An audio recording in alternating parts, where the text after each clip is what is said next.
कुछ कहानियां हमें ये नहीं सिखाती कि इंसान कितना मजबूत होता है, वे ये दिखाती हैं कि इंसान कितना टूट सकता है। समय अक्सर घाव भर देता है, लेकिन कुछ घाव ऐसे भी होते हैं जो सालों बाद भी सिर्फ सांस लेते रहते हैं। वे किसी अंधेरे कमरे की तरह हमारे भीतर बंद पड़े रहते हैं, जहां यादें मरती नहीं, बस इंतजार करती हैं। आज की कहानी उस पूर्णिमा की रात भी ऐसे ही दो लोगों की है। एक आदमी जो 7 साल जेल की सलाखों के पीछे रहकर लौटा, और एक स्त्री जो उन 7 सालों में जिंदा तो रही, लेकिन उसके भीतर की दुनिया बहुत पहले खामोश हो चुकी थी। उनके बीच कभी प्रेम था, फिर इतिहास आया, राजनीति आई, विश्वासघात आया और इंसान के चेहरे पर जानवर का चेहरा उतर आया। अब वर्षों बाद वे फिर आमने सामने हैं, लेकिन सवाल ये नहीं है कि वे एक दूसरे को पहचान पाएंगे या नहीं। सवाल ये है कि क्या कुछ रिश्ते सचमुच मर जाते हैं या वे केवल न्याय का इंतजार करते हैं। आइए एक ऐसे सफर पर चलते हैं जहां प्रेम और प्रतिशोध, अपराध और न्याय, याद और मुक्ति एक ही रात में अपना अंतिम फैसला सुनाने वाले हैं। पांचाली की ट्रेन सिर्फ 2 मिनट से छूट गई। इसके बाद वाली ट्रेन आधे घंटे बाद थी। वैसे तो आम दिनों के 2 मिनट और आज के 2 मिनट में बहुत फर्क था। आज स्कूल आते ही छुट्टी हो गई थी। स्कूल की पुरानी हेड मिस्ट्रेस के निधन पर श्रद्धांजलि और शोक जताने के लिए छुट्टी का ऐलान किया गया था। थोड़ी देर की एक छोटी सी शोक सभा खत्म होने के बाद पांचाली घर के लिए निकल पड़ी थी, लेकिन स्टेशन पहुंचने में सिर्फ 2 मिनट की देरी होने से उसकी ट्रेन छूट गई। जेठ का महीना है, बहुत तेज गर्मी पड़ रही है। इस बार की गर्मी का मिजाज पिछली बार से कुछ ज्यादा ही अजीब है। कई दिनों से गर्म हवाओं के थपेड़े चल रहे हैं। बारिश का तो कहीं नामो निशान तक नहीं है। पांचाली ने चारों तरफ देखा। स्टेशन के प्लेटफॉर्म की किसी बेंच पर बैठकर वक्त काटने के सिवा इस समय उसके पास और कोई चारा नहीं था। प्लेटफॉर्म पर ज्यादा लोग नहीं थे। दफ्तर जाने वालों की भीड़ का समय बीत चुका था। अगल बगल के प्लेटफॉर्म भी जैसे सुबह से काम करते करते अब थकान से निढाल होकर सुस्ता रहे थे। पांचाली पसीने से तरबतर हो रही थी। शरीर पर लपेटा हुआ पल्लू हटाकर उसने अपनी गर्दन, माथे और गले का पसीना पोंछा। प्लेटफॉर्म के छत वाले पंखे नहीं चल रहे थे। उसका गला सूख गया था। रास्ते में जाम होने की वजह से इस कड़ी धूप में उसे काफी दूर तक पैदल चलना पड़ा था। ये सब सहने की आदत तो उसे बहुत पहले ही पड़ चुकी है, फिर भी प्यास तो लग ही रही थी। पानी की तलाश में जब उसने अपनी नजरों को दौड़ाया तो देखा कि 1 नंबर प्लेटफॉर्म पर दीवार में लगी एक टोंटी से बूंद बूंद करके पानी टपक रहा है। बाहर की तेज धूप से आकर अब शेड के नीचे लोहे के बड़े बड़े खंभों से घिरी छांव में उसकी आंखें अभ्यस्त होने लगी थीं। ऊंचे मेहराब जैसी लहरदार शेड की सतह से जो एक अजीब सी धुंधली और फीकी रोशनी छनकर गिरती है, उसमें पूरा का पूरा स्टेशन परिसर अपने उस विशालाकार और प्लेटफॉर्म के साथ किसी बहुत पुराने समुद्री जीव जैसा लगता है। अवास्तविक, सब कुछ अवास्तविक है, एकदम अर्थहीन। टपकती हुई पानी की बूंदों पर नजर टिकाए हुए चलते चलते उसने अपनी बाईं कलाई पर बंधी घड़ी की सुइयों पर एक नजर डाली। हाथ में अभी काफी समय है। व्यस्तता और भागदौड़ जो रोज शाम को लौटते समय उसके साथ लगी रहती थी, वे दोनों आज गायब थीं।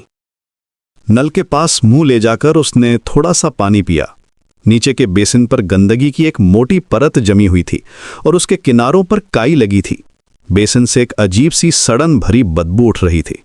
पानी का स्वाद भी बहुत बेमजा था। ब्लीचिंग पाउडर जैसी एक तेज महक आ रही थी। और कोई उपाय भी नहीं है।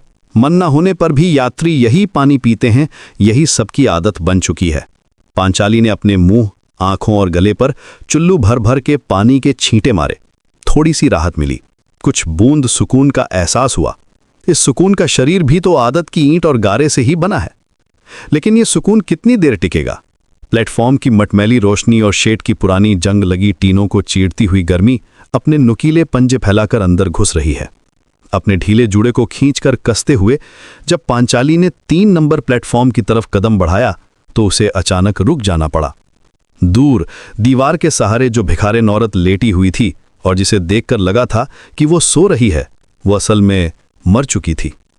एक तरफ करवट लिए पड़े उस शरीर को दूर से देखने पर यही लगता था कि कि वो नींद में है। उसका चेहरा ऊपर की तरफ उठा था, होंठ आधे खुले थे। अधखुली दोनों आंखों में एक बेपरवाह हैरानी तैर रही थी। 2-3 मक्खियां उसकी नाक की टिप और होंठों के कोने पर बिना हिले डुले बैठी थीं। पांचाली को लगा जैसे उस चेहरे पर नींद और मौत के बीच की लकीर एकदम मिट चुकी है। मुझे क्या पड़ी थी कि मैं ये जानने के लिए रुक गई कि प्लेटफॉर्म पर रहने वाली वो भिखारिन जिंदा है या मर गई। खुद को ही झिड़कती हुई पांचाली चलकर वापस उसी तय प्लेटफॉर्म पर लौट आई जहां से उसकी ट्रेन छूटने वाली थी। वहां बहुत सारे पैकिंग के बक्से एक साथ रखे हुए थे। उन्हीं में से एक पर वो बैठ गई। मौत और जिंदगी अब उसके लिए एक जैसी हालत में अगल बगल ही बसते हैं। आजकल रास्तों में, हादसों में, बीमारियों से, आत्महत्याओं से या पुलिस की गोली से लोगों का मरना बहुत बढ़ गया है। इन सब बातों का अब उसके मन पर कोई असर नहीं होता।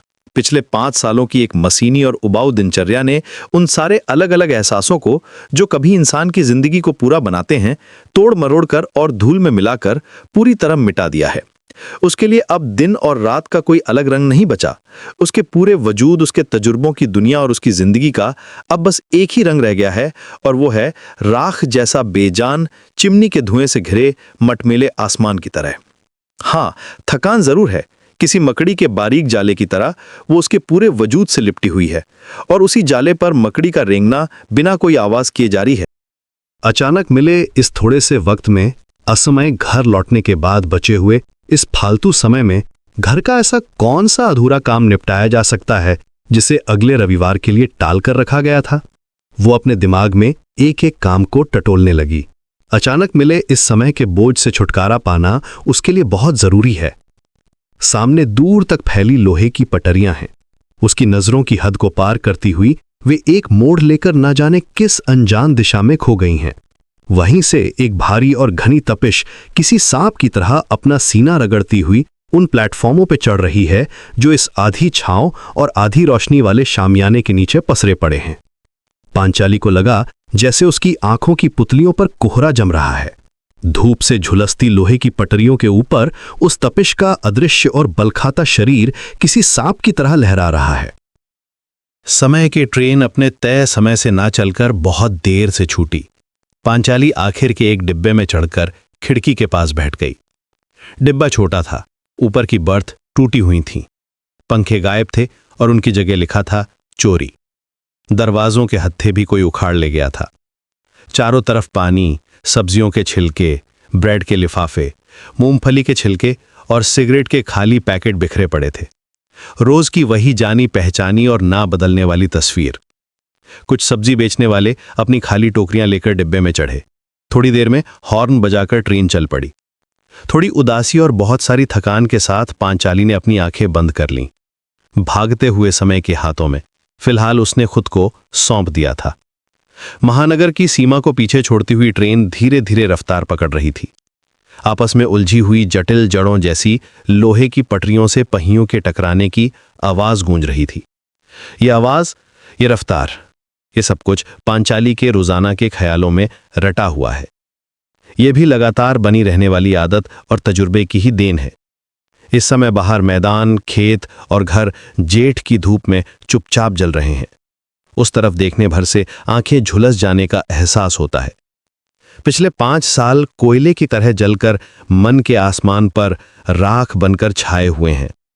रास्तों और मैदानों में मटमैली राख बिखरी पड़ी है हर तरफ। भरी जलानी के इस खिलते हुए पड़ाव पर उसके पूरे चेहरे से सादगी और कोमलता के सौंदर्य को हटाकर एक असमय के रूखेपन और सख्ती ने कब्जा कर लिया है। बालों में लापरवाही और ध्यान न देने से एक मटमैला रूखापन आ गया है। दोनों गालों की हड्डियां उभर आने से उसके पान जैसे आकार वाले चेहरे की स्वाभाविक सुंदरता गायब हो गई है। सिर्फ उसकी घनी पलकों से घिरी आंखों में ही सौंदर्य बचा रह गया है। लेकिन अगर कोई ध्यान से उसकी आंखों की पुतलियों को देखे तो उसे अचानक उनमें एक जंगली आग की चमक दिखाई देगी। पांचाली ने एक बार आंखें खोलकर कलाई घड़ी की सुइयों पर नजर डाली और बिना किसी भाव के समय देखा। ट्रेन बीच बीच में रफ्तार धीमी करके रुक जा रही थी। आम दिनों की तरह घर पहुंचने की जानी पहचानी जल्दबाजी न होने के कारण देरी से चल रहे समय का यह बेहिसाब खर्च आज पांचाली के मन में कोई असंतोष, कोई खीज या गुस्सा पैदा नहीं करता। समय अब उसके लिए बांझ हो चुका है। अपने आसपास के हालात के बहाव में गला डुबोए वह बहुत लंबे समय से एक सुनसान मैदान में अकेली खड़ी है। उसके दोनों तरफ रूखा और बंजर मैदान सन्नाटे में डूबा है। जहां तक नजर जाती है सिर्फ कंटीली झाड़ियां और जंगली घास ही दिखाई देती है। पिछले 5 सालों के जीवन ने उसे आदत के कभी न खत्म होने वाले और धीमे पहिए से बांध रखा है। इस समय धूप से झुलसी हुई हवा और सूखे मैदानों की गर्म धूल पूरे शरीर पर लिपटकर बल खाते हुए ट्रेन के डिब्बे में उछल कर आ रही है। फिर वही हवा ट्रेन से कूदकर धूल का बवंडर ओढ़े पटरियों के किनारे वाले खेतों और मैदानों में फैल रही है, बेतरतीब, बिना किसी दिशा के। आंखें बंद किए हुए ही पांचाली महसूस कर रही थी कि हवा के नुकीले पंजे उसकी बंद पलकों, होठों, ठुड्डी और उलझे हुए बालों की उन लटों पर खरोच लड़ा रहे हैं जो उसके माथे और भौहों पर बिखरी हुई थीं। चेहरे पर आखिरी बार साबुन कब लगाया था उसे याद नहीं। खिड़की से आ रही धूल और गर्मी से भरी हवा जैसे बीच बीच में सांस रोक देगी। ऐसा लग रहा था मानो कोई उसके ऊपर अपना अदृश्य हाथ रखकर उसकी सांस लेने का रास्ता बंद करना चाहता हो। उसने एक बार ऐसा ही सोचा। कितनी देर? एक ऊंघ जैसी उसे किसी रस्सी की तरह कसकर बांध रही थी। हालांकि पटरी बदलने का वह जाना पहचाना और नियमित झटका पांचाली को सचेत कर रहा था। स्टेशन अब ज्यादा दूर नहीं है। ये झटका उसे मुहज़बानी याद है। बाकी के सहयात्री जिन्हें और दूर तक जाना है इस समय सो रहे हैं। ट्रेन के रुकते ही पांचाली उतर पड़ी। प्लेटफॉर्म की शेड के नीचे छांव किसी दरी की तरह बिछी हुई थी। दोनों तरफ अर्जुन, शीशम और सहजन के कुछ बड़े बड़े पेड़ थे। वो रुकी हुई ट्रेन के पास चुपचाप थोड़ी देर खड़ी रही। अब वो क्या करेगी? अभी वो यही सोच रही थी कि ट्रेन चल पड़ी। किसी लंबे और बड़े कीड़े की तरह रेंगती हुई हिली, फिर अचानक रफ्तार बढ़ाकर जैसे उसे छूने या चूमने की कोशिश में उछलती हुई दूर निकल गई। पटरियों और पहियों की रगड़ का शोर दूर होते ही दोपहर की तेज धूप और सन्नाटे की गोद में बैठकर अचानक एक गहरी खामोशी शेड की छांव के नीचे उतर आई। 5 साल पहले या उससे भी पहले जब उसने नया नया कॉलेज जाना शुरू किया था, तब किसी हादसे या मौत का डर उसे पहले ही सावधान करके प्लेटफॉर्म पर बनी खतरे की उस सफेद लकीर से पीछे खींच लेता था जो अब लोगों के पैरों तले रौंद जाकर पूरी तरह मिट चुकी है और उसे एक सुरक्षित दूरी की तय सीमा में ले आता था। सुरक्षित दूरी। अब ये छोटी मोटी लापरवाहियों या ध्यान न देने की बातें उसके लिए बस वैसी ही है जैसे प्लेटफॉर्म की 4 दीवारी की रेलिंग की वो लोहे की छड़ जो यात्रियों के पेशाब से जंग खाकर नीचे से टूट चुकी है, या फिर उसके दोनों तरफ इधर उधर पड़े कुल्हड़ के टुकड़े। पांचाली ने चारों तरफ देखा। डाउन लाइन पर कोई गाड़ी नहीं आने वाली थी। दूर के सारे सिग्नल लाल हो चुके थे। पश्चिम की तरफ जहां गंदगी और कचरा फैला था, वहां मुसाफिर खाने के बाहर जमाने पुरानी लकड़ी और लोहे से बनी बेंच के नीचे 2 कुत्ते बड़े आराम से सो रहे थे। पुल की तरफ नजर जाते ही उसके कदम ठिठक गए। ट्रेन के इंजन वाली दिशा से प्लेटफॉर्म के रास्ते 2 यात्री पैदल चले आ रहे थे। वे इसी अभी अभी छूटी हुई ट्रेन से उतरे थे और पुल की तरफ बढ़ रहे थे। पांचाली ने फिर से चलना शुरू किया। उनके चलने का अंदाज बहुत जाना पहचाना लग रहा था। मन ही मन स्मृतियों को टटोलती हुई वो पुल की पहली सीढ़ी तक पहुंच गई। बादलों से घिरे काले आसमान में अचानक कौंधी बिजली की तरह पांचाली की यादों के आसमान पर एक चेहरा झिलमिला उठा। वे दोनों यात्री करीब आ चुके थे। किसी ने जैसे पांचाली के दोनों पैरों को जमीन से जकड़ दिया था। ऐसा लगा मानो किसी ने शांत तालाब में एक पत्थर फेंक दिया हो और लहरें लगातार किनारों की तरफ फैलती जा रही हों। रघु? क्या सचमुच रघु? एक नाम और अनगिनत यादें पेड़ की डाल से झड़े हुए पत्तों की तरह पांचाली के ख्यालों में उड़ने लगी। रघु? काजल? रघु और गाजल पुल पर चढ़ने के रास्ते पर ठिठक कर खड़े हो गए थे। वे भी पांचाली को पहचानने की कोशिश कर रहे थे। चेहरा मेल नहीं खा रहा था, पहचानने में बहुत मुश्किल हो रही थी। सिर्फ उसकी दोनों आंखें देखकर ही वे उसे पहचान पाए। आमने सामने खड़े होकर एक दूसरे को देखने के उन तेजी से बीतते पलों में पांचाली को लगा जैसे पलक झपकते ही एक पूरा युग बीत गया हो। इस समय उनके साथ था वो सुनसान प्लेटफॉर्म, पास के पेड़ पौधे और मैदानों व झाड़ियों से दबे पांव उठकर आती हुई सन्नाटे से भरी हवा जो रोशनी के साथ घुली मिली थी। पास ही किसी पेड़ की डाल से एक फाख्ता की आवाज गूंजते ही पांचाली होश में आई। उसके गले से एक धीमी सी आवाज निकली, रघुदा, तुम? पांचाली? रघु की आवाज में गहरी हैरानी थी। मैं तो तुम्हें पहचान ही नहीं पा रहा था। कितनी बदल गई हो तुम। रघु को बहुत सी बातें याद आईं। वो कुछ और भी कहना चाहता था, कह नहीं पाया। बात का सिरा हाथ से छूट गया। 7 साल तक जेल के अंधेरे में उसने एक मकड़ी के पक्के इरादे की तरह सोच विचार के ताने बाने बुने थे, लेकिन अब एक झिझक थी, एक अनिश्चितता। इस झिझक को रघु ने वैसे ही जोर से धक्का मारा जैसे बहुत दिनों से बंद खिड़की के पल्ले को मारा जाता है। असल में वो इस अचानक होने वाली मुलाकात के लिए बिल्कुल तैयार नहीं था। उसने भरपूर नजरों से पांचाली को देखा। उसके चेहरे और शरीर से सारा लावण्य गायब हो चुका था। एक सख्त बेपरवाही के खोल में लिपटा, उदासीनता की आग में झुलसा हुआ उसका चेहरा था। पूरे शरीर पर कंकरीली मिट्टी जैसा रूखापन फैला था। अगर कुछ जीवंत था तो बस पांचाली की वे दोनों आंखें। किसी तेज उस्तरे की धार पर चमकती सूरज की किरणों जैसी एक अजीब सी तेजी उसकी दोनों पुतलियों में थी। अगर कोई ध्यान से सीधे उनकी तरफ देखे तो ऐसा लगता था मानो सारे एहसास बिना कोई आवाज किए टुकड़े टुकड़े होकर बिखर जाएंगे। तुम लोग घर ही जाओगे ना? माहौल को सहज करने के लिए पांचाली ने पूछा। घर? रघु ने एक पल के लिए सोचा। वो थोड़ा असमंजस में लगा, जैसे घर की तस्वीर अब भी कोहरे में धुंधली हो। माथे पर कुछ बारीक लकीरें उभरीं और फिर मिट गईं। हाँ, फिलहाल तो मेरी मंजिल घर ही है। चलो साथ ही चलते हैं। कब रिहाई मिली? पांचाली ने पूछा। वे पुल की सीढ़ियां चढ़ने लगे थे। परसों, कल कोलकाता में एक दोस्त के घर रुका हुआ था। काजलदार, तुम एक ही जेल में थे? रघु ने सिर हिलाया। हाँ। स्टेशन के निकास द्वार पर टिकट लेने वाला कोई नहीं था। वे सीढ़ियां उतरकर सड़क पर आ गए। स्टेशन का पूरा प्रांगण खाली था। कोई रिक्शा नहीं था। स्टेशन से सटे शीशम के विशाल पेड़ के नीचे जमा हुई घनी छांव में जाकर वे खड़े हो गए। तुम लोग की आने वाले हो, ये घर वालों को पता है? पांचाली ने जानना चाहा। शहर यहां से काफी दूर था। हाँ, मैंने खबर भिजवा दी थी, काजल ने कहा। तभी दूर से साइकिल पर आता हुआ एक लड़का दिखाई दिया। मोड़ मुड़कर पेड़ के पास आते ही उसने ब्रेक लगाया और उतर पड़ा। उम्र कोई 15 साल के आसपास होगी। पाजामा और शर्ट पहने हुए था।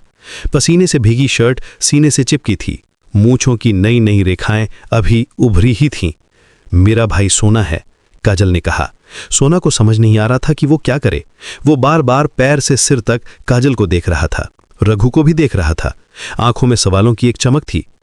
तू इसके साथ निकल जा, रघु ने काजल से कहा। तुम लोग कैसे जाओगे? यहां तो एक भी रिक्शा नहीं है। कुछ ना कुछ इंतजाम कर लूंगा। तू और देर मत कर। जाते समय मेरे घर पर भी खबर देते जाना, ठीक है? शाम के समय मेरे घर आ जाना। काजल साइकिल के डंडे पर बैठ गया। पैडल पर जोर देकर सोना उछलकर सीट पर बैठ गया और वे निकल गए। छांव से निकलकर रघु और पांचाली फिर से कड़कड़ाती धूप में आ गए। चलते चलते वे बस वाली मुख्य सड़क पर आ गए। पश्चिम से सीधे पूरब की तरफ गई थी वो सड़क। सड़क के किनारे ही परचून, चाय और मिठाई की कुछ दुकानें थीं। गांव और शहर से आने वाले मुसाफिर यहीं चाय और जलपान करते थे। वहीं बस स्टॉप भी था। चाय पी लोगी? गला सूख रहा है। पांचाली से यह कहकर रघु ने एक दुकान की तरफ देखा। श्री चरणदा की दुकान तो अब भी वहीं है, रघु बोला। दुकान के पास पहुंचकर उन्होंने देखा, अंदर जमीन पर बैठा श्रीचरण लालटेन की कालिक लगी चिमनी साफ कर रहा था। उन्हें दुकान में आते देख उसने हाथ का काम रोककर उनकी तरफ देखा। दुकान में और कोई ग्राहक नहीं था। 2 चाय देना श्रीचरणदा, हिलती डुलती बेंच पर बैठते हुए पांचाली ने कहा।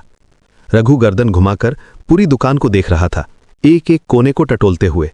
इस दुकान से बहुत सारी यादें जुड़ी हुई थीं। लालटेन को दीवार के पास सरकाकर श्रीचरण चूल्हे के पास आ गया। एकदम शांत और भावहीन चेहरे के साथ केतली से उबलता पानी लेकर उसने कांच के दोनों गिलास धोए, डिब्बे से चाय पत्ती निकालकर छलनी में डाली, फिर केतली का गर्म पानी डालकर चाय का रंग निकाला और उसमें दूध मिला दिया। रघु समझ गया कि श्रीचरण ने उसे पहचाना नहीं है। ये स्वाभाविक भी था। 7-8 साल तक अगर कोई इंसान आंखों से दूर रहे तो स्लेट से खड़िया का निशान मिटने की तरह ही यादों की आंखों से भी उसके वजूद के निशान मिट जाते हैं। इस बात पर मन में दुख या तकलीफ पालने से कोई फायदा नहीं। लेकिन चाय के दोनों गिलास सामने की मेज पर रखकर आदत के मुताबिक उन दोनों के चेहरों की तरफ देखते ही श्रीचरण ठिठक गया। रघु की आंखों और चेहरे पर बाहर की धूप वाली रोशनी और दुकान की सीलन भरी कालिख आपस में घुली मिली हुई थी। हैरानी और अनसुलझे सवालों ने एक साथ मिलकर श्रीचरण को कुछ पल के लिए सुन्न कर दिया। दुकान के पीछे सहजन के पेड़ पर बैठी एक किलकिला चिड़िया ने तीखी आवाज में बारिश मांगते हुए पुकारा, श्रीचरण दा, मैं हूं रघु, छूट गया हूं। जवाब में श्रीचरण पहले अपने उस चश्मे को, जिसकी एक ही डंडी थी और दूसरी तरफ धागा बंधा था, उसके मैले और धुंधले शीशों के साथ अपनी आंखों और चेहरे को थोड़ा और करीब लाया। ये बात सच है या नहीं, इस बात की तसल्ली करने के लिए उसका वो चेहरा, जो झुर्रियों से किसी सूखे और फटे हुए मैदान जैसा दिखता था, जिस पर कटे हुए धान की ठूंठ जैसी खुरदरी दाढ़ी और मूछें उगी थीं, वो चेहरा एक ही पल में अंदर से उमड़ते स्नेह और भावुकता से भीग गया और मक्खन की तरह नर्म हो उठा। नाक की टिप पर चश्मा ठीक करते हुए वो धीमी आवाज में कुछ बुदबुदाया। रघु समझ गया कि श्रीचरण दा की आंखों में आंसू आ गए हैं। वो महसूस कर रहा था कि उनके सीने के अंदर एक गहरा तूफान चल रहा है। वो उठा और उनके पास जाकर खड़ा हो गया। दोनों हाथों से उसने श्रीचरण के दोनों कंधे थाम लिए। श्रीचरण के होंठ कांप रहे थे। उनसे कुछ बोला नहीं जा रहा था। रघु ने उन्हें पकड़कर अपने पास बेंच पर बिठाया। पांचाली ने थोड़ा सरक कर जगह बना दी। श्रीचरण बोला, कभी सोचा भी नहीं था कि तुम छूटोगे और लौट कर आओगे। जीते रहो, लंबी उम्र हो। धूल का बवंडर उड़ाती हुई एक बस शहर से आकर दुकान के सामने रुकी। उसे दूर किसी गांव की तरफ जाना था। कुछ यात्री उतरकर स्टेशन की तरफ चले गए और बस चल पड़ी। चाय पीते पीते रघु को बहुत सारी खबरें मिली। 3 साल पहले हैजे से श्रीचरण की पत्नी का देहांत हो गया। बड़ा दामाद बस के नीचे आकर मारा गया।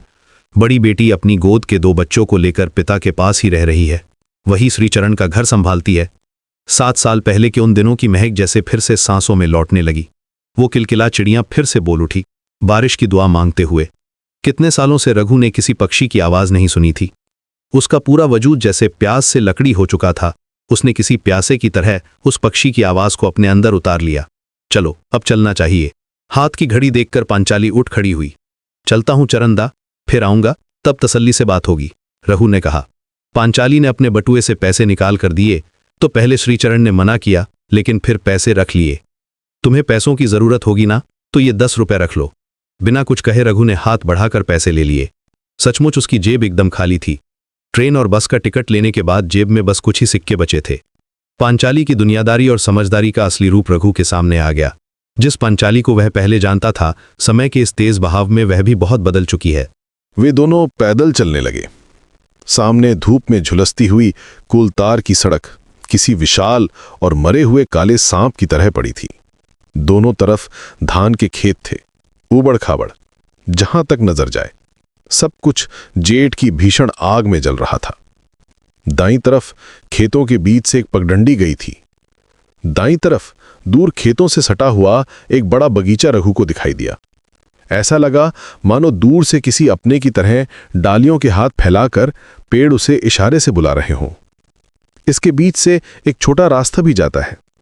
रघु और पांचाली ने पगडंडी पर उतरने के लिए कदम बढ़ाया और ठीक उसी समय बहुत दूर से उनकी विपरीत दिशा से एक मोटर बाइक तेज रफ्तार से दौड़ती हुई आई। चलाने वाले के पीछे 2 लोग और बैठे थे। सभी की आंखों पर महंगे विदेशी धूप के चश्मे थे। वे जीन्स की पैंट और आंखों को चुभने वाली रंग बिरंगी नायलॉन की गंजी पहने थे और सिर पर घने बाल थे। गालों तक उतरी हुई घनी कलमें थीं। पांचाली सड़क कर रघु के पास खड़ी हो गई। वो गाड़ी उनके बगल से गुजरती हुई भयानक आवाज के साथ ब्रेक लगाकर रुक गई। बाइक घुमाकर वे लोग उनके पास आ गए। चलाने वाला और उसके दोनों साथी उछलकर नीचे उतरे। लालटू, रघु ने पहचान लिया। पांचाली बिना पलक झपकाए देख रही थी।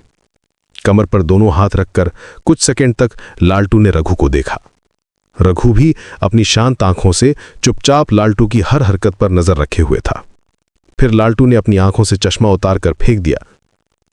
जेल से जिंदा लौट आया तू? सबसे पहली बात लालटू ने कही। कलाई घड़ी का पट्टा खोलकर उसने उसे कसकर बांधा। उसके भारी और मांसल चेहरे और माथे पर कुछ सिकुड़न दिखाई दी और फिर मिट गई। बाएं हाथ की उंगलियों से उसने होठों के दोनों तरफ बिच्छू की पूंछ की तरह लटकती हुई अपनी मूंछों पर हाथ फेरा। लग तो ऐसा ही रहा है। रघु के जवाब में ठंडे पत्थर जैसी सख्ती और बेपरवाही थी। सीना खुली हुई चुस्त नायलॉन की गंजी के अंदर दायां हाथ डालकर लालटू ने पसलियों के पास चमड़े के पट्टे में फंसी अपनी रिवॉल्वर बाहर निकाल ली। बाएं हाथ से माथे से टपकती उलझे हुए मांझे जैसे पसीने की धारों को पोंछते हुए वो हंसा। काले मुड़े हुए तार जैसी मोटी बाहों के नीचे उसकी दोनों आंखों में नफरत की एक नीली आग जल उठी। तुझे अभी इसी वक्त खत्म कर सकता हूं। पुलिस को पता भी चलेगा तो वो कुछ नहीं कहेगी, बल्कि खुशी होगी। मेरी मर्जी ही अब इस इलाके का कानून है, समझ गया? रघु ने कोई जवाब नहीं दिया। उसकी आंखें लालटू के हाथ और उस हथियार पर टिकी हुई थीं। चुप्पी। मोटर बाइक के चालू इंजन की आवाज उस खाली सड़क और मैदान के सन्नाटे को और गहरा कर रही थी। मैं तुझे एक मौका दूंगा, और अगर मेरे गुट में आ जाए तो फिर क्या कहना। वो लाल क्रांति और वर्ग शत्रुओं को खत्म करने की बात अपने दिमाग से निकाल दें। अब हरे निशान और भगवा सलाम का जमाना है, याद रखना ये बात। कहना खत्म करके लालटू ने रिवॉल्वर वापस उसकी जगह पर रख दी। और कुछ कहना है? बहुत ही शांत और स्वाभाविक आवाज में रघु ने पूछा। जब आ ही गया है तो कोई नया बखेड़ा खड़ा करने की कोशिश मत करना। वाम मोर्चा सत्ता में आ गया है, ये सोचकर ज्यादा बेफिक्र हुआ तो बेवकूफी करेगा। सुन लिया मैंने, ये अब मेरा इलाका है, यहां रहना है तो मेरे कहे मुताबिक चलना होगा। मेरे गुट में आजा, पैसों की कोई कमी नहीं होगी, मिनी बस परमिट सब इंतजाम हो जाएगा। सुन लिया? शादी ब्याह कर और घर बसा, जिंदगी के मजे ले, वो सब क्रांति व्रांति का पागलपन भूल जा, उसी में तेरी भलाई है। उछलकर लालटू मोटर बाइक पर बैठ गया। उसके दोनों साथी भी चुपचाप पीछे बैठ गए। मोटर बाइक घुमाकर बहुत तेज रफ्तार में वो रेलवे के छोटे पुल के नीचे से होकर गांव की तरफ निकल गया। रघु की आंखों और दिमाग में जैसे घना कोहरा भर गया हो। खुले आसमान और दोनों तरफ के मैदानों के उस सन्नाटे के बीच की तेज धूप भी उसे फीकी और मटमैली लगने लगी। हालात ने अपनी मौजूदगी का एहसास करा दिया था। चलो अब चलें? पांचाली की आवाज से रघु का ध्यान टूटा। हाँ चलो। वे कोलतार की सड़क छोड़कर खाली पड़े धान के खेत में उतर आए। ऊंची नीची और ऊबड़ खाबड़ पगडंडी पर चुपचाप चलते चलते वे बड़े बड़े पेड़ों से ढकी झाड़ियों और आदमी के बराबर ऊंची जंगली तुलसी से घिरे उस विशाल बगीचे में आ पहुंचे। उस जगह को लगभग जंगल ही कहा जा सकता था। उसके बीच से पैदल चलने का एक पतला सा रास्ता गया था। छांव में आकर रघु को राहत मिली। ये जाना पहचाना बागीचा और जंगल जैसे खुशी से अपने दोनों हाथ फैलाकर उसे अपने सीने से लगा रहा था। जानी पहचानी झाड़ियों, घास फूस और जंगली पेड़ों की महक ने उसे पूरी तरह से घेर लिया था। बहुत देर तक दोनों ने कोई बात नहीं की। गर्मी की वो चुभन अब काफी कम हो गई थी। बड़े बड़े पेड़ों की घनी डालियों और पत्तों को छूकर जो हवा बह रही थी, उसमें एक तरह की नमी और ठंडक थी। दोनों को आराम महसूस हो रहा था। वे काफी देर तक पैदल चलते रहे। गला बहुत सूख गया है, आसपास कोई नल है? रघु ने पूछा। है, थोड़ा आगे एक हैंडपंप है। थोड़ा आगे बढ़ के वे दाईं तरफ एक चौड़े कच्चे रास्ते पर आ गए। बगल में ही हैंडपंप था। पेट भर के पानी पीऊंगा, गला बहुत सूख गया है। झुककर दोनों हाथों को मिलाकर रघु ने अपना मुंह हैंडपंप के पास कर लिया। पांचाली हैंडपंप का हत्था चलाकर पानी निकालने लगी। पानी पीकर रघु ने अपना मुंह, गला और गर्दन अच्छी तरह धोए। आंखों पर पानी के छींटे मारे।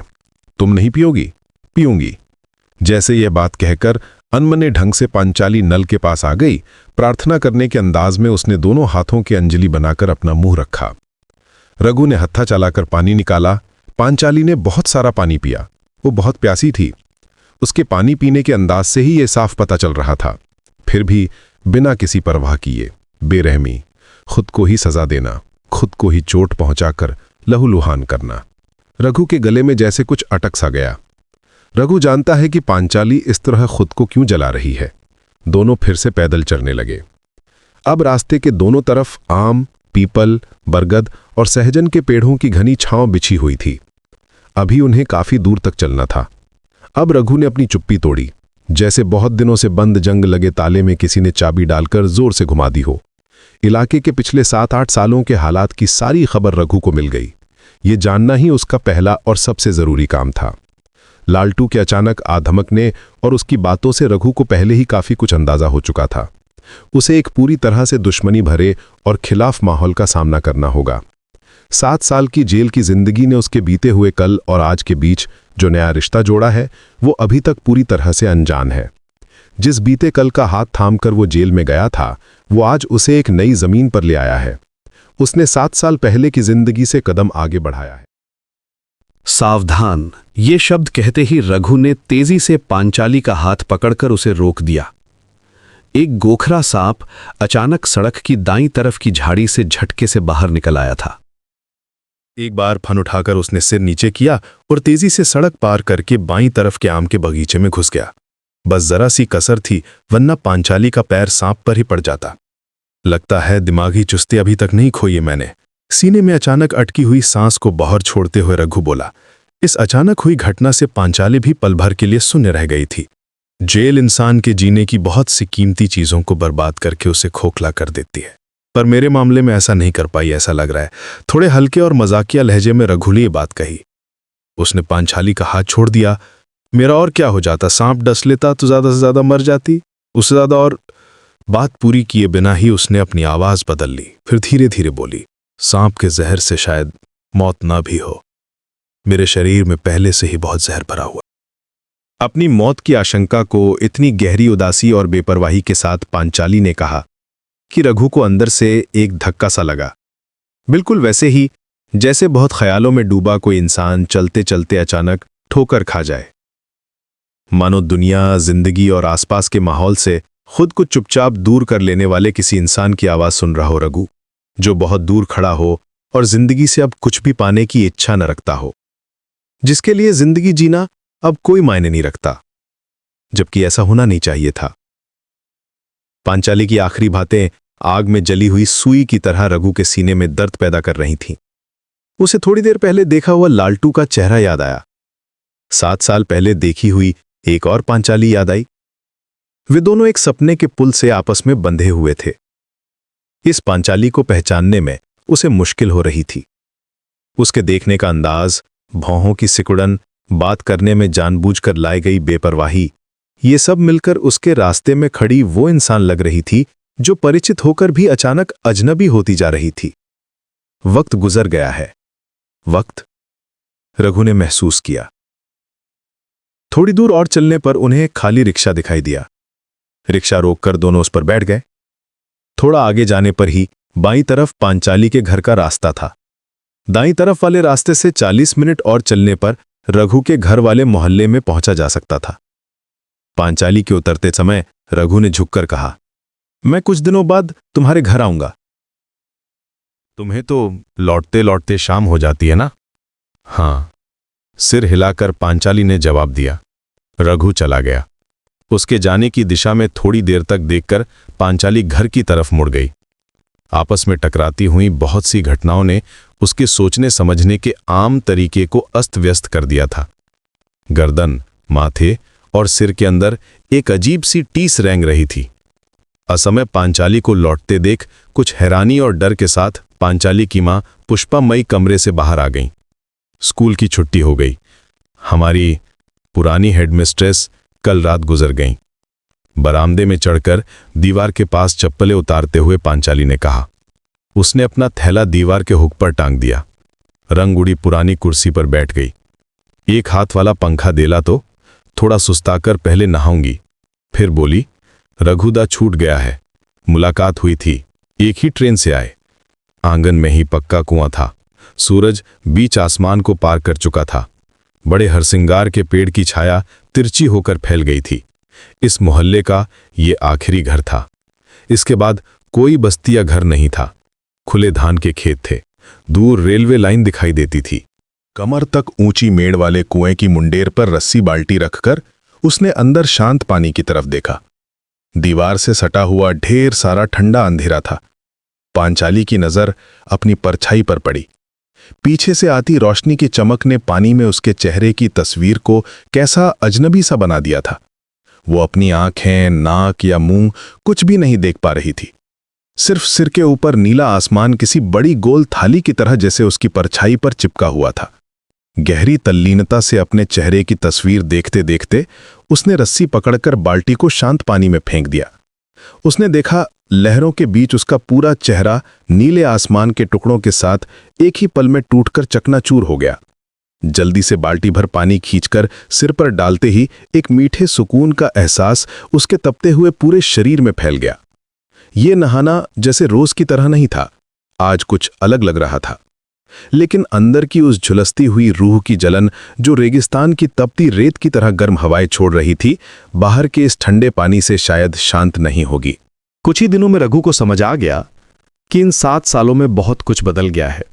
कुछ ही दिनों के अंदर एक हलचल सी मची हुई थी, ये उसने महसूस किया, लेकिन फिलहाल उसने खुद को दूर रखना ही तय किया। पूरे हालात का जायजा लेना जरूरी था। बीच बीच में वो उलझन और बेचैनी से भार उठता था। सड़क पर चलते हुए, बाजार में खरीदारी करते हुए और जानी पहचानी सलून में दाढ़ी बनवाते हुए उसे अपने जेल जाने और लौट कर आने के बीच बीते 7 सालों के बदलाव का दबाव महसूस हो रहा था। वैसे एक और तनाव तो था ही, वो ये कि वामपंथी दलों के चुनाव जीतकर सत्ता में आने से राजनीति का जो पड़ला बदला था, उससे शुरुआती दौर में कांग्रेसी समर्थकों के साथ एक खूनी टकराव तय लग रहा था। लेकिन ऐसा हुआ नहीं। नई सरकार ने शांति बनाए रखने की अपील की है, सबके लिए माफी का ऐलान किया गया है।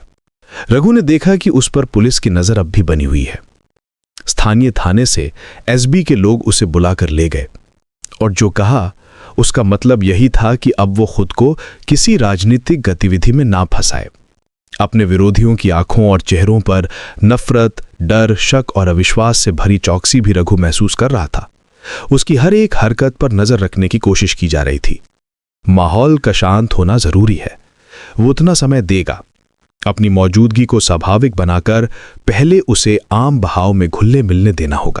दूसरी तरफ चुपके चुपके बहुत से लोग, एक समय जिनके बीच, जिस मोहल्ले में, जिस घर में उसका बेरोक टोक और बेफिक्राना जाना था, पनाह थी, एक सहज रिश्ता था, वहां से 7 सालों के एक खून से सने प्रतिक्रांतिकारी क्रूर अत्याचार, बलात्कार और दमन का इतिहास उस तक पहुंचने लगा, जो किसी किताब के बिखरे पन्नों की तरह लगातार उसके सामने जमा होने लगा।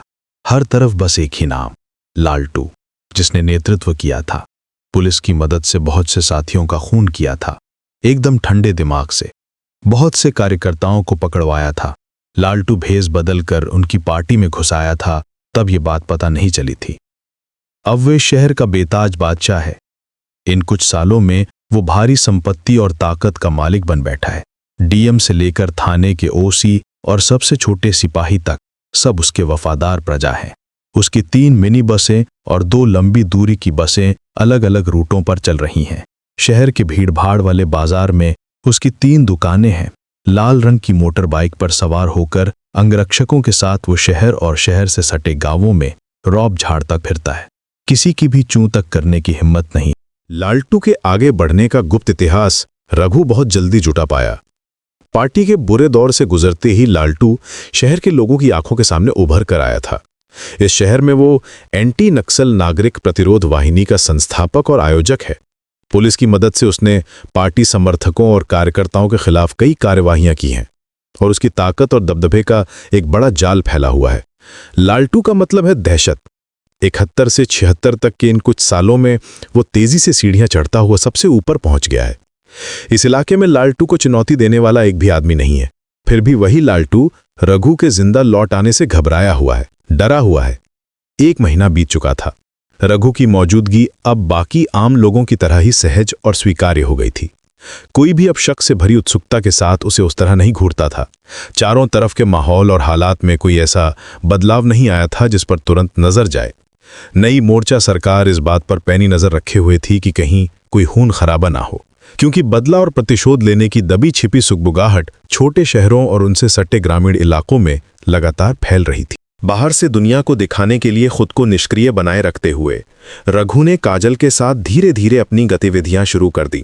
जिस जमीन को उन्होंने कभी तैयार किया था वो अब किस हाल में है, ये जानना बहुत जरूरी था। पुराने समर्थक किस स्थिति में हैं और उनके कितना बदलाव आया है, ये भी समझना था। पल भर के जोश में आकर बिना सोचे समझे कदम उठाने से काम नहीं चलेगा। खोजबीन करने पर रघु को पता चला कि कई इलाके और गुप्त ठिकाने आज भी पूरी तरह सुरक्षित हैं। पुलिस उन तक नहीं पहुंच पाई थी। हालांकि हर जगह उसे बस एक ही नाम सुनाई दिया, लालटू। पूरे इलाके में उसके गुर्गों ने, जिन्हें नागरिक प्रतिरोध वाहिनी कहा जाता था, क्रूर अत्याचार और दमन का नंगा नाच किया था, और उनके पीछे पुलिस का हाथ था। किसी भी घर से, किसी भी रास्ते से लालटू ने लड़कियों को उठा लिया था और उसे रोकने वाला कोई नहीं था। लोग खामोशी से सब कुछ सहते रहे। रघु के सामने एक बात बिल्कुल साफ हो गई कि सफेद आतंकवाद के उस व्यापक खौफ ने लोगों के जीवन और रास्तों सब कुछ को ढक रखा है। ये दम घोटने वाली एक असहनीय स्थिति थी। छोटी छोटी गुप्त बैठकों में अब लोग जुबान खोलने लगे हैं। उनकी मांग है कि पार्टी को फिर से जिंदा किया जाए। क्रांति विरोधी आतंकवाद के इस गला घोटने वाले, खून से सने हाथ की ढीठ पकड़ को ढीला करने के लिए जवाबी वार करना ही होगा। अत्याचारों से तंग आ चुके लोग पूरे दिल से यही चाहते हैं। बरसात का मौसम बीत गया और प्रकृति के अपने नियम के अनुसार हेमंत ऋतु भी आकर निकल गई। राजनैतिक सत्ता के बदलाव से पैदा हुई तेज उत्तेजना से भरा वो बीच का अनिश्चित समय और क्या होगा कि वो तनी हुई स्थिति अब धीरे धीरे शांत होने लगी थी। इससे पहले केंद्र में भी जनता दल ने सत्ता संभाल ली थी। जनजीवन में एक ऊपरी सुकून का एहसास लौटने लगा था। छोटे शहर की जिंदगी फिर से अपने बंधे बंधाए रास्तों पर धीमी चाल से चलने लगी थी। इस बीच रघु ने 2 बच्चों को ट्यूशन पढ़ाना शुरू कर दिया था। बहुत से परिचित लोग उससे बातचीत में सहज नहीं हो पाते थे और तरह तरह के बहाने बनाकर उससे कतराने की कोशिश करते थे। ये बात रघु समझता था, लेकिन इसके लिए उसके मन में कोई रोष या दुख पैदा नहीं होता था। उसे लगता था कि यही स्वाभाविक है। कभी पूरे इलाके के घर घर में हर जबान पर उसका नाम रहता था। लंपट, चोर और हर तरह के बदमाश उनकी कार्रवाइयों से उखड़ गए थे। वे लोग उनसे मौत की तरह डरते थे, खासतौर पर रघु से। इसीलिए लौट कर आने के बाद 6 महीने बीत जाने पर भी जब खुलेआम उसका कोई काम नहीं दिखा, जब कोई भी घटना नहीं घटी, तो पुराने दिनों की तरह ही उसकी मौजूदगी अनजाने में फिर से स्वीकार कर ली गई। एक लंबे समय तक भूमिगत रहकर बिताए गए जीवन के कठिन अनुभवों की भट्ठी में तपने के बाद फिर से खुले जीवन की उस थका देने वाली और रोजमर्रा की उबाऊ दिनचर्या के सामने खुद को सौंप देना कितना कठिन और पीड़ादायक होता है, ये बात रघु और उसके साथी अपने रोम रोम से महसूस कर रहे थे। इस बीच रघु कई बार पांचाली के घर हो आया था। उसके वहां जाने के पीछे एक तरह की आत्मग्लानि थी। कभी कभी किसी असहनीय पल में उसे लगता कि शायद पांचाली से थोड़ी देर बात करने पर उसके मन की पीड़ा कुछ कम हो जाएगी। रघु पांचाली से प्रेम करता था। अगर वो अचानक पकड़ा ना जाता और जेल में बंद ना होता तो शायद वो उससे विवाह करने का फैसला कर चुका होता। पर सब कुछ जैसे उथल पुथल हो गया। पांचाली की वर्तमान मानसिक स्थिति और उसके विचारों को समझना भी उसका एक उद्देश्य था। हालांकि रघु ने भूलकर भी पांचाली के व्यक्तिगत जीवन के उस विनाशकारी इतिहास को उसके अतीत से खोदकर निकालने की कोशिश नहीं की, बल्कि उसने तरह तरह से प्रयास किया कि वो उसे राजनीतिक चर्चाओं में शामिल कर सके। लेकिन पांचाली की तरफ से कोई प्रतिक्रिया नहीं मिली। रघु उसके अस्तित्व में जमी हुई बर्फ की चट्टान जैसी उस बेहद ठंडी और कठोर उदासीनता को तोड़ नहीं पाया। पांचाली की मां पुष्पमयी रघु को देखकर बहुत खुश होती थीं, लेकिन कठोर खामोशी की दीवार से घिरी पांचाली को रघु ने एक दिन भी सहज होते नहीं देखा। फिर भी पांचाली चाय बनाकर मेज पर रख जाती थी। वो तख्त के एक कोने में बैठकर चुपचाप पुष्पमयी और रघु की बातें सुनती रहती। कभी किसी बात पर कुछ बोल भी पड़ती तो वो बहुत ही मामूली सी बात होती। उसमें जीवन की कोई गर्माहट नहीं होती थी। रघु को लगता जैसे बिजली गिरने से पांचाली के मन की सारी भावनाएं जलकर झुलस गई हों। इसीलिए पांचाली इतनी ठंडी और बेजान लग रही थी, जैसे इस जीवन से अब उसे कुछ भी पाना शेष न रहा हो। बस उसकी आंखों की काली पुतलियां चमकती रहती थीं। एक दिन अभी सर्दी की शुरुआत ही हुई थी और बात करते करते काफी रात हो गई थी। रघु को ठंड लग रही थी। मेज पर लालटेन जल रही थी। खुली खिड़की से दूर तक फैला मैदान दिखाई दे रहा था। आसमान में चांद का एक पतला सा टुकड़ा था। मैं भूमिगत होने जा रहा हूं। तुम लोगों से शायद अब मिलना जुलना नहीं हो पाएगा, रघु ने कहा। पांचाली अपने घुटनों पर दोनों हाथ रखकर बैठी थी। उसने अपना झुका हुआ चेहरा तेजी से उठाया और रघु को देखा। फिर से शुरू करोगे? हाँ, घर को फिर से सहेजना जरूरी था, जो संपर्क टूट गए थे उन्हें फिर से जोड़ने का काम पूरा हो चुका है। इलाके के लोग चाहते हैं कि हम फिर से अपना राजनीतिक काम शुरू करें। संगठन को फिर से खड़ा करने का काम शुरू हो गया है। जब तक कोई कार्रवाई नहीं होगी तब तक लोगों का डर नहीं भागेगा। कभी कभी लगता है कि जेल में जो 7-7 साल काट कर आया हूं, वहां जो अत्याचार और हत्याएं देखी हैं, यहां आकर उससे भी कहीं अधिक भयानक और अदृश्य जेल में फंस गया हूं। लोगों ने यहां हुए जितने भी अत्याचारों, दमन और मां बहनों पर हुई पशुता और बर्बरता का हाल सुनाया है। तुम विश्वास करो पांचाली, उन्हें सुनते सुनते मैंने रोज खुद को धिक्कारा है, अपनी बेबसी पर खुद को कोसा है और कई कई रातें सो नहीं पाया हूं। सिर्फ मैं अकेला ही नहीं बल्कि और भी बहुत से लोग हैं। एक ही सांस में गहरी पीड़ा के साथ ये बातें कहकर रघु ने दम लिया। उसके गले में जैसे कोई दर्द का गोला सा अटक रहा था। हम में से कोई भी जीवित नहीं बचा है, कोई भी नहीं। हम सब एक निर्वासित जीवन काट रहे हैं। यहां इंसान के साथ खड़ा होने वाला कोई नहीं है। अपने ही हाथों अपनी जान लेना सबसे मरी कायरता है। इसीलिए भूख लगने पर 2 रोटी खा लेनी पड़ती है। लोगों के शरीर बस एक मशीनी आदत के सहारे टिके हुए हैं। पांचाली ने कहा। उसकी आवाज में बर्फ जैसी वही ठंडक थी। उसके शब्दों में खून की कोई गर्माहट नहीं थी। मैं चाहता था कि तुम कम से कम मुझसे कोई शिकायत करो, मुझ पर कोई आरोप लगाओ। इससे मेरी आत्मग्लानि और मन की पीड़ा शायद कुछ कम हो जाती। तुमने तो कुछ भी नहीं कहा, आज भी नहीं। कभी हमने एक साथ जीवन बिताने का सपना देखा था। हमारे सपनों का वो जीवन बहुत बहुत दूर चला गया है। जेल से लौटकर देखा तो जीवन के चारों तरफ काली जली हुई राख बिखरी पड़ी थी। अब उसी राख को हटाकर जमीन को खोजना पड़ रहा है। इसमें बहुत समय लगेगा, बहुत धैर्य चाहिए। रात गहराती जा रही थी। खुली खिड़की और बरामदे से हल्की हल्की हवा आ रही थी। झींगुरों की आवाज गूंज रही थी। 2 जुगनू कमरे में उड़कर आ गए थे और दीवार और छत की कड़ियों के आसपास मंडरा रहे थे। और वहां बस उन दोनों के सांस लेने की आवाज थी। मैं चलता हूं। रघु उठ खड़ा हुआ। पांचाली उसे छोड़ने के लिए आगे बढ़ी। पुष्पमयी बहुत पहले ही ऊपर की मंजिल पर अपने कमरे में सोने जा चुकी थी। रघु खेत की पगडंडी पर उतर आया। आसमान में चांद के टुकड़े से झरती हुई घिसे कांच जैसी मटमैली चांदनी रंग उड़े कपड़े की तरह पूरे मैदान में बिछी हुई थी। बीच में पहुंचकर रघु ने झटके से मुड़कर पीछे देखा। दरवाजे पर अपने शरीर का भार टिकाए पांचाली किसी तस्वीर की तरह सुन्न खड़ी थी। ऐसा लग रहा था मानो अंदर से लगातार सूखता हुआ किसी पेड़ का तना हो। रघु के सीने में बेचान दर्द का कोई पक्षी पंख फड़फड़ाकर उड़ने लगा था। बहुत दूर मैदान के आखिरी छोर पर सड़क की दिशा में वो जितना हो सके उतनी तेजी से कदम बढ़ाने लगा। अत्याचारी और हत्यारा समय चुपचाप हंस रहा है। उस हंसी को बदलना ही होगा। देखते देखते अगहन का महीना बीत गया और पूस आ गया। पर्चे बांटने के साथ शुरुआती काम शुरू हुआ। हर तरफ पार्टी के नाम के पोस्टर लग गए। लोगों से आह्वान किया गया कि वे अत्याचारियों के खिलाफ प्रतिरोध खड़ा करें। हत्या और बलात्कार की कई घटनाओं का जिक्र करते हुए पर्चों में नाम लेकर बताया गया कि इसके लिए कौन जिम्मेदार है। पूस के महीने का वही मध्य था। उस दिन आधी रात का समय था। पूरा शहर सन्नाटे में डूबा था। दुकानें बंद हो चुकी थीं। आसमान में सोने के तरबूज जैसा पूर्णिमा का पूरा चांद खिला था। सुनसान सड़क से लालटू अपनी मोटरबाइक से तेज रफ्तार में आ रहा था। पीछे उसके 2 साथी बैठे थे। रास्ते के बीचों बीच आड़े पड़े तारकोल के ड्रम को देखकर लालटू ने जोर से ब्रेक लगाया और उतर पड़ा। उसके मुंह से गंदी गालियां निकलने लगीं। एक तरफ मिट्टी और टीन के कुछ घर थे। तीनों जैसे ही झुककर ड्रम को हटाने लगे, आसपास से कई गोलियां सनसनाटी हुई आईं। लालटू सिर झुकाकर सड़क पर कूद पड़ा। उसके दोनों साथी गोली खाकर बिना कोई आवाज किए कटे हुए पेड़ की तरह सड़क पर गिर पड़े। लालटू को गोली नहीं लगी, वो बच निकला था।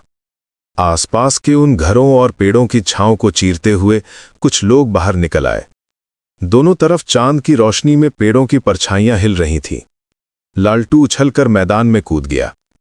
फिर वो टेढ़े मेढ़े रास्तों से दूर के घरों की तरफ अपनी पूरी ताकत से दौड़ने लगा। उसका पीछा करने वाले भी उसी रफ्तार से पूरे मैदान को घेरे में लेकर उसके पीछे भाग रहे थे। लालटू बेतहाशा दौड़ रहा था। उसे किसी भी तरह एक सुरक्षित जगह की जरूरत थी। फिर से गोली चलने की आवाज हुई। इस बार भी वो अचरज भरे ढंग से बच गया। उसके दिमाग में बस एक ही बात घूम रही थी, उसे इनकी नजरों से बचकर कहीं छुपना होगा। सामने नगर पालिका का बड़ा और कच्चा नाला था। पूरी ताकत से छलांग लगाकर लालटू ने नाला पार किया और कच्ची सड़क पर आ गिरा। फिर से कुछ गोलियां उसके शरीर के बगल से हवा में सीटी बजाती हुई निकल गईं। इस बार भी निशाना चूक गया। चारों तरफ बड़े बड़े पेड़ों की घनी और गहरी छांव थी। वो एक रिहायशी मोहल्ला था। उसने देखा सामने 2 मंजिला एक मकान है। 4 दीवारी सीने तक ऊंची थी। अगर एक बार इनकी आंखों में धूल झोंक कर वो छुप सके। तभी उसकी नजर पड़ी। पेड़ की छांव में सटकर कोई खड़ा था। चांद की बिखरी रोशनी में उसके हाथ का तेज धार वाला हथियार चमक उठा। लालटू ने उछलकर दोनों हाथों से दीवार का ऊपरी हिस्सा पकड़ लिया। वो चुपचाप घिरता जा रहा था। घेरा धीरे धीरे छोटा होता जा रहा था। लगातार कदमों की आवाज किसी भयानक तार के बाजे की तरह उसके कानों में गूंज रही थी। किसी तरह अपने भारी शरीर को घसीटकर वो दीवार के ऊपर ले आया। इस समय उसे इसी दीवार की जरूरत थी। बाहर मौत थी और अंदर जिंदगी का एक धुंधला सा इशारा। अपने शरीर को ढीला छोड़कर और दोनों हाथ हटाकर लालटू जमीन पर आ गिरा। चारों तरफ पेड़ों की घनी छाव थी। बिखरी हुई चांदनी के छोटे छोटे टुकड़ों ने इधर उधर परछाइयों के शरीर को छलनी कर रखा था। लालटू का दिल जैसे उछलकर गले में आ गया था। डर और उत्तेजना से उसके फेफड़े फटने को हो रहे थे। आंखों के आगे जैसे गहरा कोहरा छा रहा था। सामने सीमेंट से पक्का किया हुआ कुएं का चबूतरा था। दीवार से सटा दरवाजा बंद था। एक लंबा दालान दिखाई दे रहा था। बाहर किसी की आवाज आई, इसी घर में घुसा है। सामने रोशनी और अंधेरे की बिछी हुई दरी जैसा दालान था। दूसरी मंजिल पर जाने वाली सीढ़ियों से एक अधेड़ उम्र की महिला नीचे उतर कर आई। उनके हाथ में लालटेन थी। कौन है? बंद दरवाजे पर दस्तक की आवाज। लालटू लगभग घिसटता हुआ महिला के पैरों पर गिर पड़ा। पहचाना हुआ चेहरा। सीने में फिर से एक ठंडी सिहरन दौड़ गई। पानी से निकली मछली की तरह फेफड़ों में सांसें उछल रही थीं। मौसी मुझे बचाए, आपके पैर पड़ता हूं। लालटू के गले से किसी जानवर जैसी कराह निकली। महिला 2 कदम पीछे हट गई। उनकी आंखों में हैरानी, खौफ और नफरत उतर आई। बरामदे के नीचे पक्के आंगन में पूस की ओस से भीगी चांदनी भर गई थी। आसमान से ओस टपक रही थी। झड़े हुए हर सिंगार की महक से हवा भारी हो रही थी। बंद दरवाजे पर फिर से धमक की आवाज। लालटू के गले से एक दबी हुई अजीब सी आवाज निकली। चेहरा पसीने से तरबतर था। पसीना पूरे शरीर पर था। दालान से सटे कमरे के अधखुले पल्ले को धकेलकर वो अंधेरे में सांप की तरह सीना रगड़ता हुआ घुस गया। सामने एक बड़ा तख्त था। उसी के नीचे उसने अपने शरीर को घुसा दिया। वे लोग दीवार फांदकर पेड़ों की छांव को रौंदते हुए पक्के आंगन में आ गए। हर एक के हाथ में हथियार था। रघु पुष्पमयी लालटेन को दालान के फर्श पर रखकर आंगन में उतर आईं। सारे जाने पहचाने चेहरे थे। रघु के हाथ में स्टेन गन थी। लालटू इसी घर में घुसा है। रघु की आवाज एकदम शांत और दृढ़ थी। पुष्पमयी ने सिर घुमाकर दालान से सटे उस अंधेरे कमरे की तरफ देखा। उनके गले से कोई आवाज नहीं निकली। रघु और बाकी सब छलांग लगाकर कमरे के सामने आ गए। एक जोरदार लात से दरवाजा खोल दिया। लालटू बाहर निकला, भाग नहीं पाएगा। सोचा था हम सब खत्म हो जाएंगे। भैया फिर से घूमना शुरू हो चुका है। रघु ने ठंडी और शांत आवाज में कहा। कोई आवाज नहीं हुई। बाहर आजा, सामने खड़ा हो। सोचा था इसी तरह बेफिक्र होकर बाकी की जिंदगी गुजार देगा, है ना? बेबस लड़कियों का सत्यानाश किया। सोचा था कोई हिसाब लेने वाला नहीं है। आज वो समय आ गया है। तख्त के नीचे से गिड़गिड़ाहट से भरे कुछ अजीब से शब्द बाहर निकले। रघु ने इशारा किया। 2 टॉर्च की तेज रोशनी से तख्त के नीचे का हिस्सा जगमगा उठा। घुटने टेक कर बैठते ही रघु ने स्टेन गन चला दी। एक दर्द भरी चीख गूंजी। वे सब तने हुए हथियार हाथों में लिए तख्त के नीचे घुस गए। आंखें एकदम तेज और चौकस। पैर पकड़कर घसीटते हुए उसे दालान में खींच लाए। लालटू के शरीर के जख्मों से खून बह रहा था। उसके घने बालों का गुच्छा पकड़कर घसीटते हुए उसे आंगन में लाया गया। पांचाली ऊपर के कमरे से उतरकर अपनी मां के पास आकर खड़ी हो गई थी। उसकी नजर खून से लथपथ उस शरीर पर टिक गई। उसके चेहरे और आंखों में एक साथ डर, हैरानी और सुन्न कर देने वाला भाव उतर आया। उसी समय आंगन के हरसिंगार के पेड़ से रात भर जागने वाला कोई पक्षी बोल उठा। कुछ हरसिंगार के फूल झड़े। उबाले गए दूध की घनी मलाई जैसी चांदनी में आंगन और पेड़ पौधे नहाए हुए थे। दरवाजा खोल दो पांचाली, हम सामने वाले मैदान में जाएंगे। तुम भी वहां मौजूद रहोगी। आखिरी फैसला वहीं होगा, रघु ने कहा। पांचाली ने कोई जवाब नहीं दिया। उसने चुपचाप आंगन का बंद दरवाजा खोल दिया। कटी हुई डाल की तरह मिट्टी पर घसीटते हुए वे लालटू को बाहर ले गए। पक्के आंगन में इधर उधर बिखरे हरसिंगार के फूल उनके पैरों तरली रौंदे गए। जिस रास्ते से वे गए वहां खून के निशान छूट गए।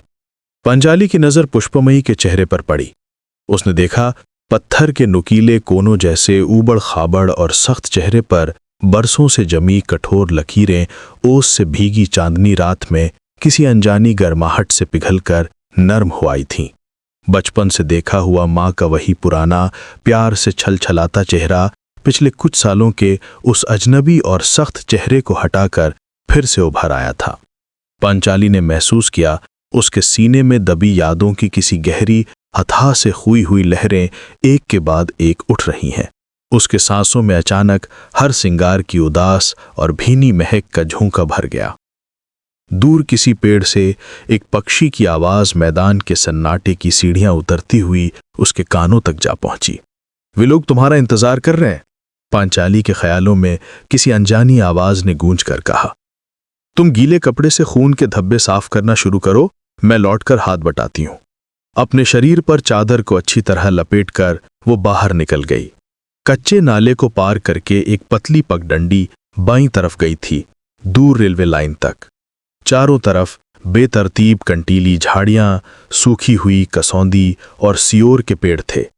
रेलवे लाइन से सटा हुआ एक लंबा तालाब था। पांचाली तेज कदमों से आगे बढ़ी। वे लोग इंतजार ही कर रहे थे। जमीन पर पड़ा वो शरीर रह रहकर हिल रहा था। उसके गले से कराहने की आवाज निकल रही थी। इसके कपड़े उतार लो, रघु ने शांत आवाज में कहा। छुरे के तेज वार से कपड़ों को चीरकर उन्होंने उसके टुकड़े दूर फेंक दिए। ऐसा लगा मानो कोई रोएदार जंगली सुअर जमीन पर पड़ा हो। लालटू, तूने इन कुछ सालों में हमारे बहुत से साथियों का खून किया है। पार्टी के अंदर घुसकर खुफिया जानकारी बाहर पहुंचाना ही तेरा काम था। हम तुझे पहचान नहीं पाए। याद कर उन सारी बातों को। तूने उन साथी दोस्तों को पकड़वाया जिन्होंने पार्टी का साथी समझकर तुझ पर भरोसा किया था। पुलिस ने मुठभेड़ का नाम देकर एकदम ठंडे दिमाग से उनकी हत्या की। आज उसी का आखिरी फैसला होगा। रघु ने सांस ली, फिर वो बोला, हमारे गुप्त ठिकानों से हमारे पकड़े जाने की वजह भी तू ही था। पकड़े जाने के बाद हमें सब कुछ पता चला। तब तक तू खुलकर मैदान में आ चुका था। इस इलाके में तूने पुलिस की शह पर एंटी नक्सल नागरिक एक्शन स्क्वाड खड़ा किया। याद कर पिछले कुछ सालों का वो इतिहास। सांस लेने के लिए रघु रुका। सब लोग एक घेरा बनाकर खड़े थे। चांद की रोशनी में उनके शरीरों की परछाइयां किसी तेज तलवार की तरह लालटू के नंगे शरीर को चीर रही थीं। तुझे रोकने वाला, तेरे खिलाफ आवाज उठाने वाला कोई नहीं था, है ना? फिर सरकार से इनाम पाकर तू इस इलाके का राजा बन बैठा। एक के बाद एक न जाने कितनी मासूम लड़कियां तेरी दरिंदगी का शिकार हुईं। शर्म के मारे कई लड़कियों ने अपनी जान दे दी। याद आ रहे हैं तुझे उनके चेहरे? सब कुछ इतिहास के पन्नों में दर्ज रहता है। ये बात तुझे पता नहीं थी। तूने सोचा था कि पूरी जिंदगी इसी तरह कट जाएगी। इतिहास बहुत बेदर्द होता है। वो किसी को माफ नहीं करता। समय आने पर उसका हिसाब चुकाना ही पड़ता है, जैसे आज तुझे चुकाना होगा। इसीलिए तुझे जिंदा नहीं छोड़ा जा सकता। ये पार्टी और यहां के लोगों का फैसला है, क्योंकि हम जानते हैं कि हत्यारे को जिंदा छोड़ने का मतलब है मौत को न्योता देना। रघु रुक गया। उसकी आवाज ने सन्नाटे से भरे मैदान के सूनेपन को और गहरा कर दिया।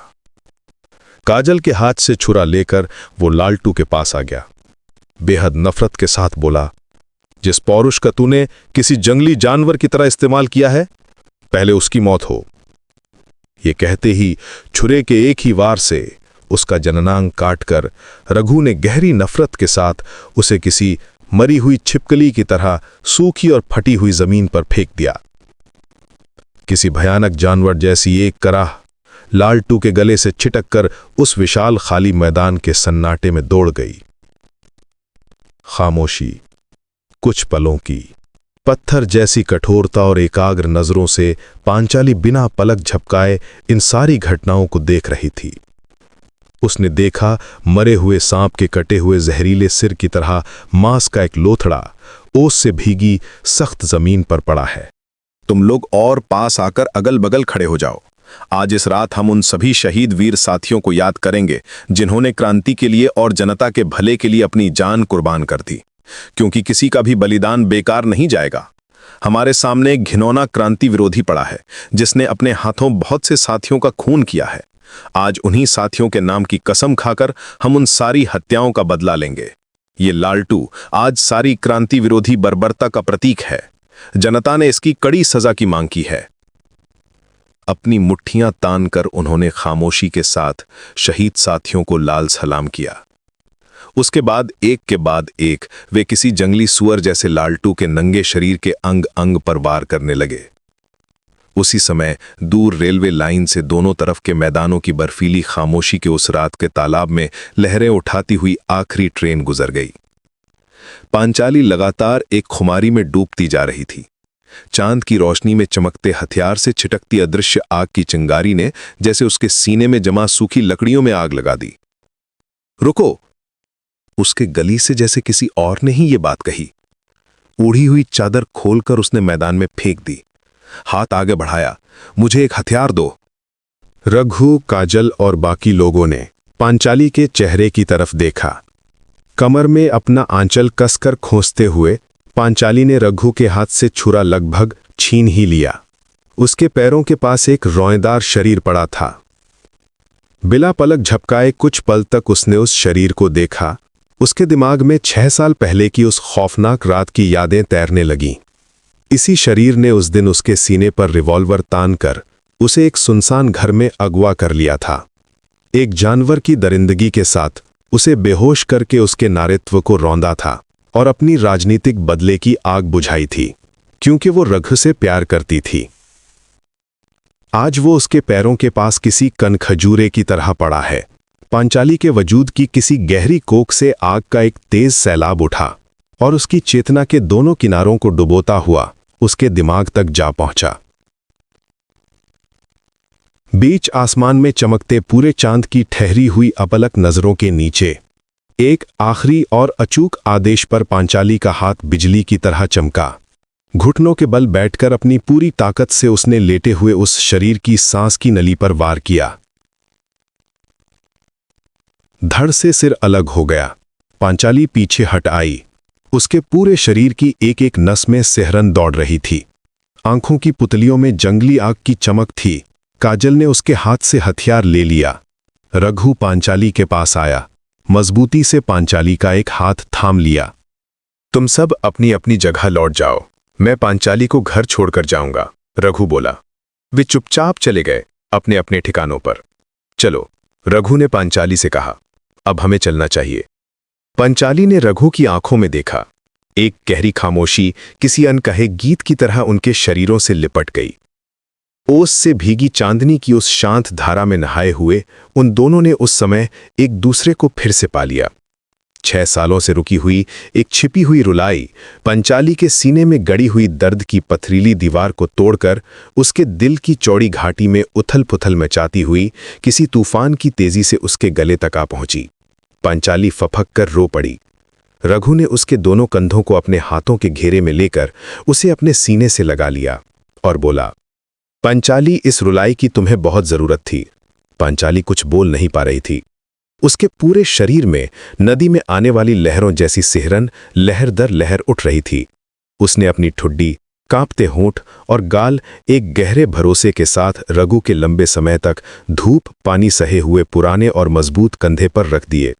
रघु ने महसूस किया कि बूंद बूंद करके पांचाली के आंसू रात की ओस की तरह उसके कंधे पर गिर रहे हैं। चांदनी और हरसिंगार की महक से पवित्र हुए वे आंसू। अब और देर नहीं, चलो तुम्हें घर छोड़ाऊं। जमीन पर पड़ी चादर को उठाकर पांचाली चलने लगी, एक दूसरे का हाथ पकड़े हुए।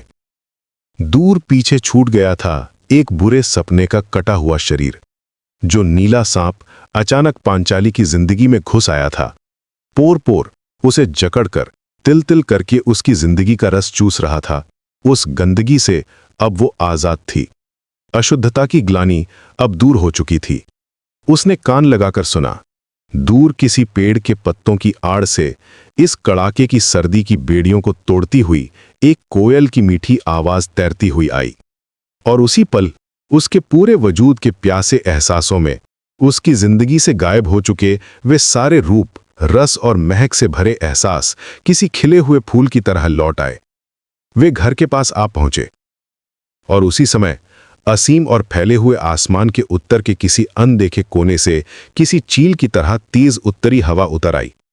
आसपास के पेड़ पौधों के पुराने शरीर कांप उठे, मिट्टी की गहराई में गड़ी हुई जड़ें हिल उठीं। इंसान की आखिरी सांस की अटल सच्चाई की तरह डालियों का साथ छोड़कर पत्ते झड़ने लगे। रघु और पांचाली उसी जमीन पर गिरे हुए उन सूखे पत्तों पर पैर रखते हुए चल रहे थे। अपने दूसरे जन्म के उस पल में पांचाली का पूरा शरीर सिहर उठा।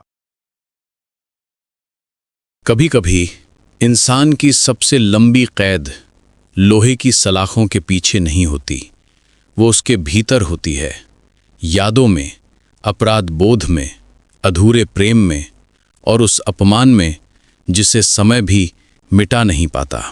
आज एक अपराधी मारा गया, लेकिन क्या सिर्फ एक आदमी की मौत से इतिहास का सारा दर्द समाप्त हो जाता है? शायद नहीं। फिर भी कभी कभी न्याय किसी अदालत में नहीं, बल्कि इंसान के टूटे हुए आत्मसम्मान की वापसी में पूरा होता है। पांचाली के लिए ये केवल प्रतिशोध की रात नहीं थी, ये उस स्त्री का दूसरा जन्म था जिससे उसकी पहचान, उसकी गरिमा और जीने का अधिकार छीन लिया गया था। और रघु, उसने सिर्फ एक दुश्मन को नहीं हराया, बल्कि उस भय को चुनौती दी जो वर्षों से पूरे समाज की सांसों पर कब्जा किए बैठा था। लेकिन हर कहानी की तरह ये कहानी भी एक सवाल छोड़ जाती है। क्या हिंसा कभी सचमुच किसी पीढ़ा का अंत कर सकती है, या वो केवल एक नए इतिहास की शुरुआत लिखती है? अपने विचार हमें टिप्पणियों में ज़रूर बताइए। अगर ये कथा आपके मन को छू गई हो तो इसे उन लोगों तक पहुंचाइए जो मानते हैं कि साहित्य केवल कहानियां नहीं सुनाता, वो समय की सबसे गहरी सच्चाइयों को दर्ज भी करता है। फिर मिलेंगे एक और ऐसी ही कथा के साथ। नमस्कार।